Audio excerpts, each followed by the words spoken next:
All right, so as we all know, yesterday the Ottawa Senators lost 7-1 to the Vancouver Canucks. I'm going to admit right now I did not watch the game yesterday. It was a late game. I was in bed. It obviously started at 10 o'clock, so I'm not going to try and pretend I know what happened and how they lost 7-1 last night, but I think I can tell you about what's happened through the first five out of the six games and more than likely what happened yesterday. And I'm going to kind of look over what the Sens can do to fix this terrible start that they're on so far this season.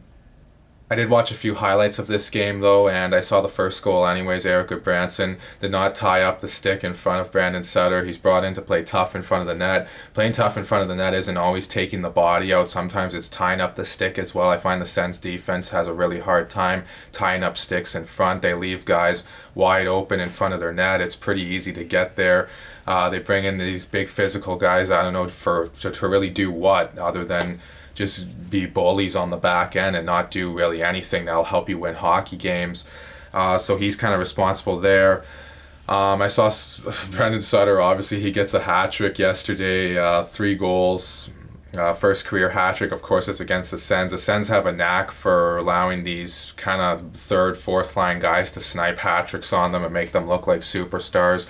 I know last year Noel Acciari had a hat trick on them. Nicolas Deslauriers, well, I mean, how would you put Nicolas Deslauriers' name and hat trick even in the same sentence? But nonetheless, yes, he did have a hat trick against the Sens too last year.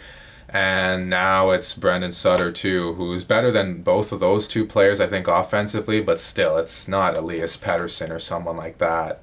And should we be worried about the goaltending? I mean, I'm going to say not quite yet, because I think Murray is, kind of getting acclimatized on a new team, so I don't want to be overly panicky about his start. I mean, has he let in some soft goals and ones I'd like to see him have back? I mean, yeah, absolutely. I'm not going to sugarcoat it and lie for him here, but with that being said, I think Murray has been okay so far. I don't think he's been as brutal as some Sens fans have made him out to be. He's had some pretty good games, in fact.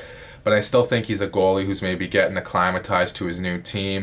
Marcus Högberg has only had one start. I mean, it wasn't a great game that he played, but, it's only one game. It's a very small sample size with him. I mean, yeah, he let in a couple goals I would like to see him have back as well, but it's only one game, like I said, so I'm not really going to jump on the goaltending too much like some other fans might want to at this point in time. And I get why some other fans would want to jump on the goaltending right now, but I'm not ready to do that just yet. What I'm really worried about is the way this team plays defense. I mean, right now in a 56-game season, they're on pace to give up 252 goals against, and that's not even that stellar of a goals against in a full 82-game season.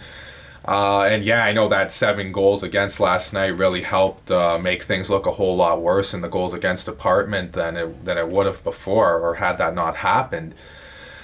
But I mean, when I say this team's defense, I don't mean just the 6 guys back there. And yeah, I'm not overly pleased with some of those guys, especially Josh Brown and Braden Coburn when he's been in the lineup. Even Christian Wolanin, I've been lobbying for him to get in the lineup, and he's kind of looked shaky at times as far as turning the puck over and stuff like that goes. But I'm also worried about how this team plays defense as a 5-man unit. I don't think it's good enough. I think they need to be better coached. DJ Smith, like I said, his systems are okay, but I don't know if they're good enough.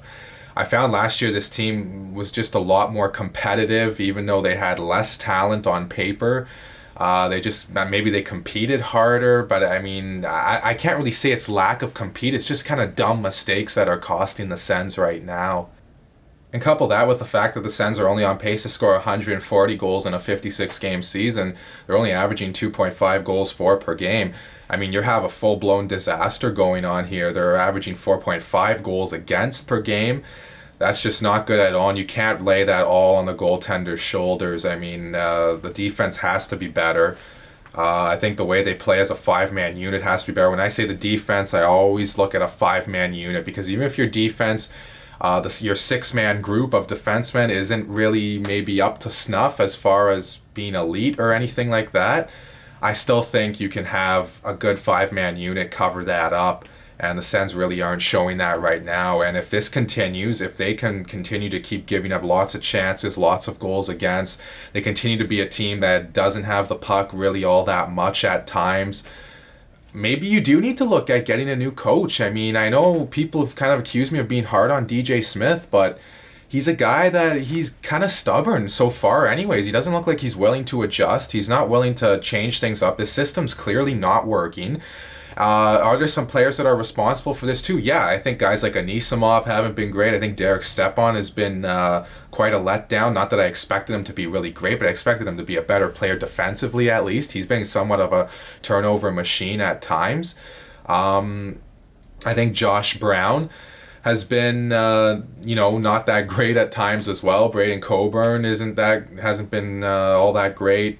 Christian Wolanin, I think he's been a bit of a disappointment as well so far, even though, like I said, I've been lobbying for him to get into the lineup to show what he can do, even though he hasn't really shown anything great through these few games so far, other than a couple of good offensive rushes. And for me, I find because the Sens don't defend necessarily all that well when they don't have the puck, like I said before, I think they need to start adopting a style where they're pursuing the puck more. They have the puck on their sticks a lot more and they're playing more in the offensive zone, because if they do that, I strongly believe it'll really help them keep the puck out of their net, because they're not very good at defending in their own end. And they need to forecheck more aggressively and force more up-ice turnovers to get more of that offensive pressure that I'm talking about, and so you can have puck possession more, because right now, I mean, their 1-2-2 forecheck is just not really all that adequate in the O-zone.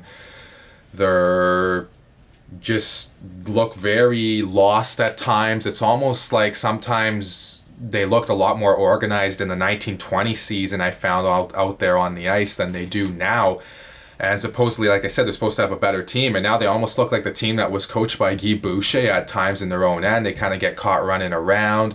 They're giving up lots of shots and chances, giving up lots of goals against. I mean, this has to stop, and I mean, I really want to give DJ Smith another chance here. If he can change the system and change the style the Sens play, and it works for them, ultimately, I'm all for keeping him, because he seems like a good guy and a player or a coach that players like. So I would like to see him stay, but I mean, we can't be overly sentimental here. His system's clearly not working. I'm not advocating for them to bring in some kind of a jerk or something, or a John Tortorella-like figure. I don't think that would be good for a young team especially. But they should bring in a guy who plays more of a system, or at least embraces more of a system, where you pursue the puck heavier. You're in there. He embraces a speed game more than a physical game. Like DJ Smith seems to be more into a physical style of game than a speed game, and it's just clearly not working for the Ottawa Senators. So those are some of the things I think they have to do in order to turn the ship around here, right the ship, so to speak, and cut down those goals against. And if they do that, they'll give themselves a much better chance to win. And I want to point out that the Sens have not held their opponents to 2 or fewer at all yet this season. That's kind of a benchmark I like to look at to see whether a team is playing well defensively or not. But guys, let me know what you think in the comment section below. Do you agree with me, or are those the things they need to clean up in order to give themselves a better chance of winning? Also, I think play the kids more is an obvious one. I don't want to leave that out. Play the kids more. I know Stutzel had a rough night last night. He was -4. I watched the goals and highlights there, and I think there's only really one goal, the final goal, you could blame him on. He was kind of trying to get fancy up top at the offensive zone blue line. He got the puck stolen from him, and then Vancouver scored on a breakaway. That's the only one that he really was directly responsible for. I mean, the other 3, he just happened to be on the ice at the same time. I'm not crazy over the plus-minus stat, but, sometimes it does tell a bit of a story, but not all the time, so I'm not going to freak out that he was -4. And yeah, even though he was -4, I do think you need to play him more than, I don't know, a Derek Stepan, or even an Evgeny Dadonov, who's been a bit of a letdown too this season. Again, let me know what you guys think in the comment section below. Do you agree with me? What are some of the things you would have the Sens change in order to make themselves more competitive this season? I want to hear from you guys what you have to say about that. Please like and subscribe and share this video. And I'll talk to you guys again soon. And thank you so much for watching.